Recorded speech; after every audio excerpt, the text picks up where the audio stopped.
Have you ever heard of a city being destroyed, not by its enemies, but by its own defenders? It sounds like something out of a Greek tragedy, but history is filled with these gut-wrenching stories. These aren't tales of betrayal, but of desperate choices made in the crucible of war, where protecting a city meant tearing it apart piece by piece. Today, we're uncovering these forgotten sieges, where civilians paid the ultimate price for a defense that consumed everything. Let's travel back to 1573, to the Dutch city of Haarlem. The mighty Spanish army is at their gates, determined to crush the Dutch revolt. The people of Haarlem, fierce and defiant, are not going down without a fight. For 7 long months, they endure relentless cannon fire and brutal assaults. But as the siege drags on, a more insidious enemy emerges: starvation. Food runs out. People are eating leather, grass, anything to survive. The city's leaders face an unthinkable choice. To keep the professional soldiers fighting, they begin to confiscate the dwindling food supplies from the civilians. The very people the soldiers were sworn to protect were now being sacrificed to fuel the war machine. Imagine the horror, watching your child starve while soldiers eat the last scraps of bread. When Haarlem finally fell, the Spanish executed the surviving garrison. But for the civilians who had already perished from hunger, the true destroyer wasn't the enemy outside the walls, but the desperate logic of siege warfare itself. This wasn't an isolated incident. The strategy of sacrificing the city to save it is a grim recurring theme in history. A scorched earth defense, where defenders destroy their own resources to deny them to the enemy, has been used for centuries. Think about Moscow in 1812. As Napoleon's Grande Armée approached, the Russians, led by Governor Rostopchin, made a monumental decision. Instead of defending the city street by street, they would burn it to the ground. As the French marched into a seemingly empty Moscow, fires erupted across the city. The Russians had systematically destroyed food stores, arsenals, and homes. Napoleon had captured a capital, but it was a smoldering ruin, incapable of sustaining his army. The harsh Russian winter closed in, and with no supplies, Napoleon was forced into a disastrous retreat that shattered his army. The citizens of Moscow lost everything: their homes, their possessions, their history, all turned to ash.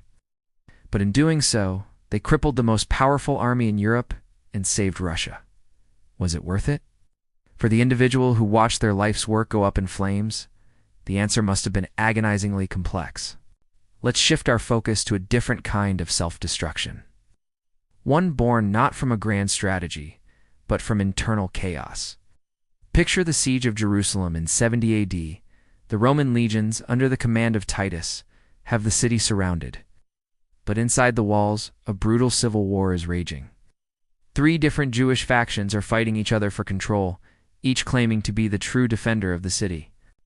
As the Romans methodically built their siege works, these internal factions were busy slaughtering one another. They fought in the streets, in the temple courts, and in the process they made a catastrophic blunder.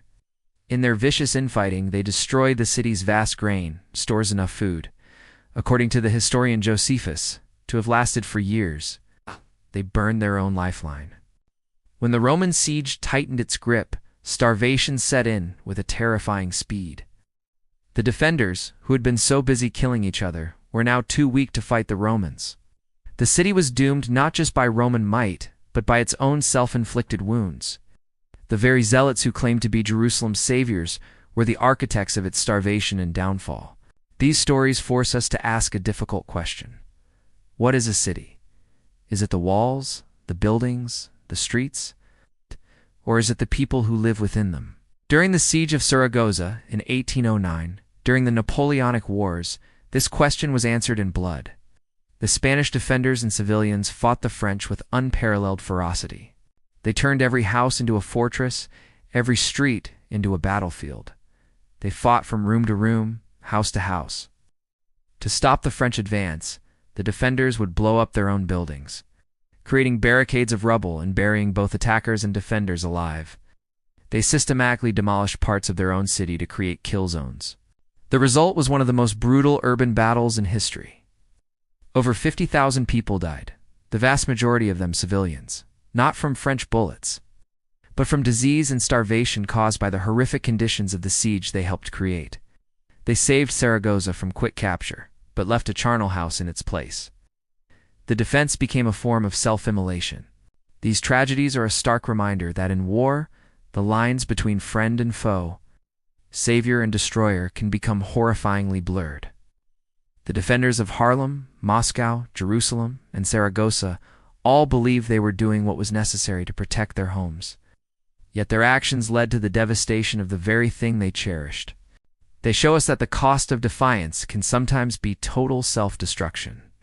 The enemy at the gate is terrifying, but sometimes the most devastating decisions are made by those who claim to be on your side. These are the forgotten stories, the uncomfortable truths that lie buried beneath the heroic tales of glorious last stands.